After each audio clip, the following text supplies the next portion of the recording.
بسم اللہ الرحمن الرحیم۔ آج کا ہمارا نیا سبق ہے۔ پہلے عبارت سن لیجیے، اس کے بعد مفردات کی تشریح اور آخر میں حسب عادت ترجمہ ہوگا۔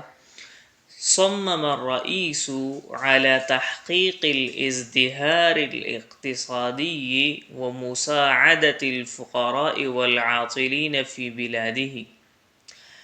الازدہار الاقتصادی معاشی خوشحالی، الازدہار آگے بڑھنا، ترقی کرنا، الاقتصادی معاشی۔ العاطلین بے روزگاروں کو کہا جاتا ہے، اور بلاد تو ویسے شہروں کو کہتے ہیں، لیکن اس کا معنی یہاں ہے ملک۔ عام طور پر لغت الاعلام میں ملک کو کہا جاتا ہے۔ صمم یصمم پکا ارادہ کرنا۔ اب ترجمہ سن لیں۔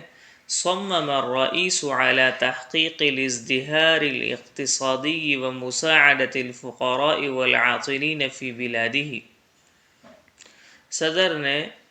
صدر معاشی خوشحالی حاصل کرنے اور اپنے ملک میں غریبوں اور بے روزگاروں کی مدد کے لیے پرعزم تھے۔ سلام